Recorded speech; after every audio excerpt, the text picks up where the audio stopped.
I bet you didn't know how messed up the world really is right now. Everywhere you look, there's chaos and confusion. It's like we're living in a never-ending episode of a dystopian TV show, and the plot just keeps getting darker and more twisted.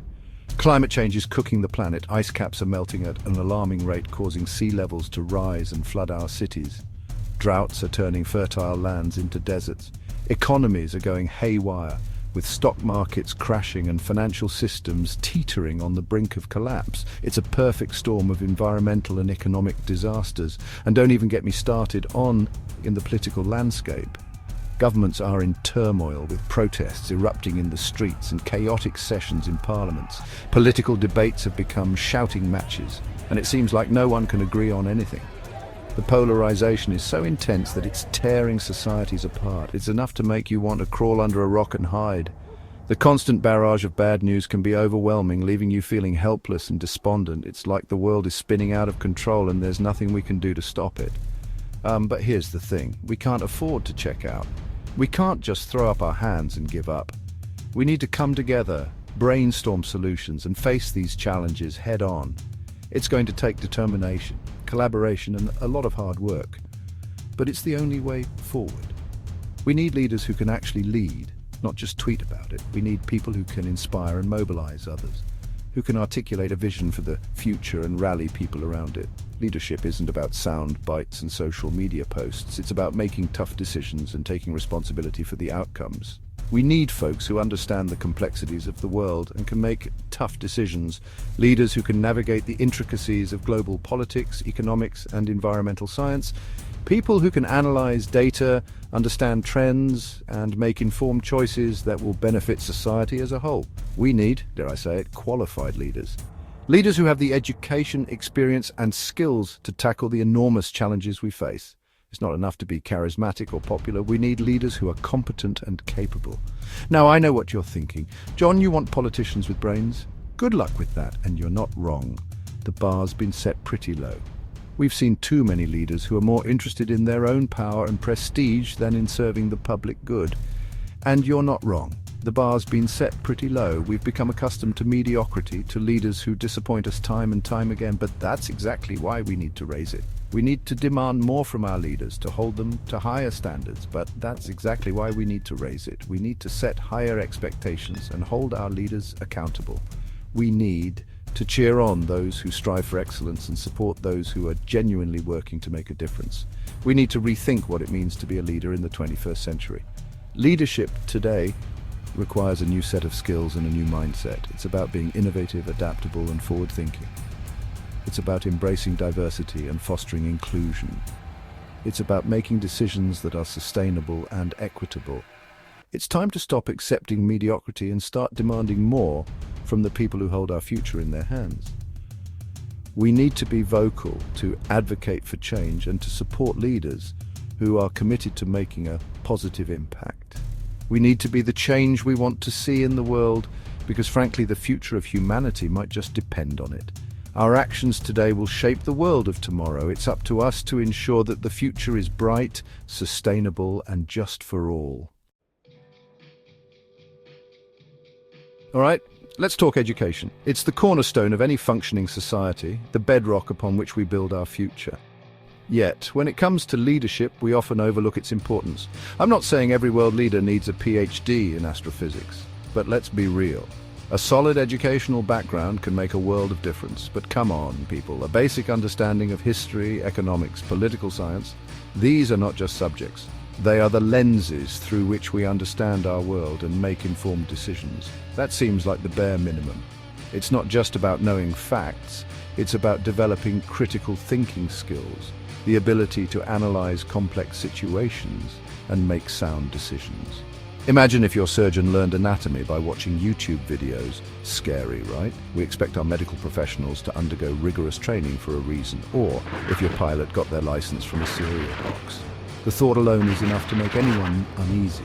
You'd be right to be terrified. We place our trust in these professionals because they have proven their competence through education and training.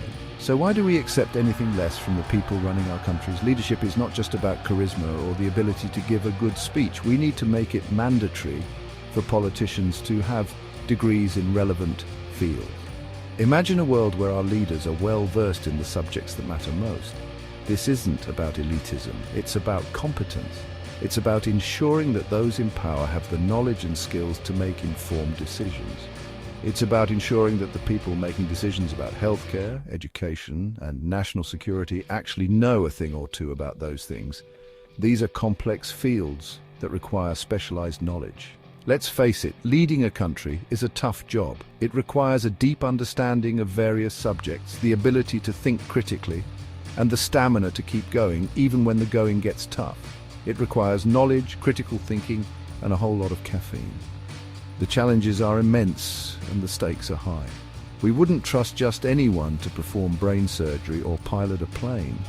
These are roles that demand expertise and precision. So why do we let just anyone run our governments? It's time we raise the bar and demand more from our leaders. Education is not just a privilege, it's a necessity for effective leadership. Okay, you've got your fancy political science degree, congratulations.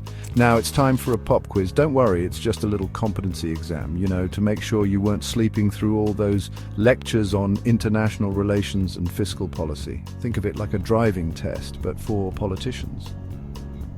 Before you get behind the wheel of government, you need to prove you know the rules of the road. Can you balance a budget? Do you understand the complexities of foreign policy? Can you explain the difference between a bill and a law? Now, I know what you're thinking, John, that's never going to happen. Politicians would never agree to be tested, and you're probably right, but that doesn't mean we shouldn't try. We need to hold our leaders accountable. And what better way to do that than by making sure they actually know what they're doing? Section 4, from intern to president, learning the ropes. All right, so you've got the degree, you've aced the exam, you're a regular political rock star, but before we hand you the keys to the country, there's one more thing, an internship. That's right, folks. Mandatory hands-on experience in governance. Think of it like a political apprenticeship. Spend a few years working in local government, learning the ropes, shadowing experienced politicians, basically paying your dues before you get to call the shots. This isn't about ageism, it's about experience. It's about understanding the day-to-day realities of governing. It's about learning to navigate the bureaucracy, build consensus, and actually get things done. We wouldn't expect someone to become a surgeon overnight, so why do we expect politicians to step into office with zero practical experience? Let's give them the training they need to succeed, because let's be honest, we're all counting on it. This is going to blow your mind. Section 5, oops, my bad, politicians with insurance. Okay, this next one might sound a little crazy, but bear with me. Imagine a world where politicians are held to the same standards as other professionals. We trust them with our laws, our economy, and our future.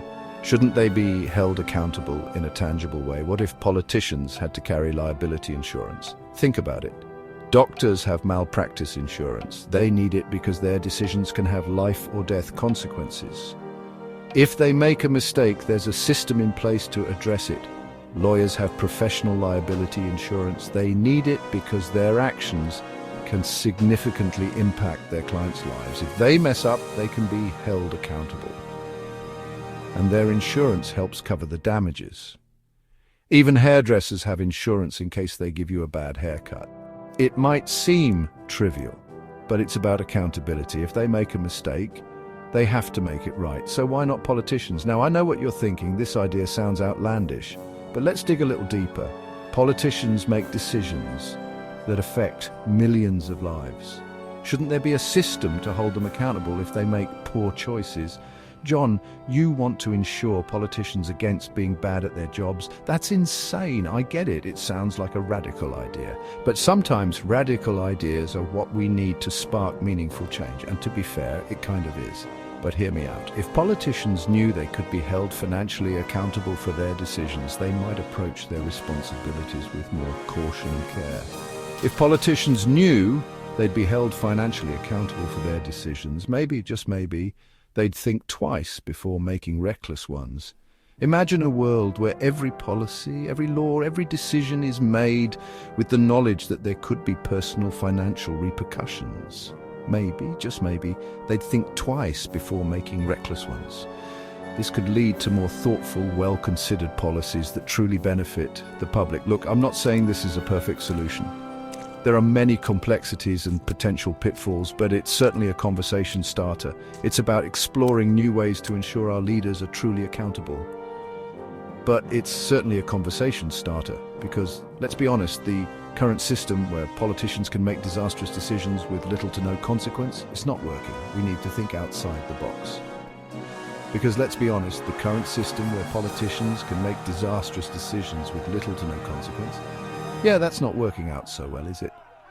We see scandals, mismanagement, and poor decisions all the time, and often there's no real accountability. Yeah, that's not working out so well, is it? Maybe it's time to consider new ideas, no matter how unconventional they might seem. After all, true progress often comes from the most unexpected places.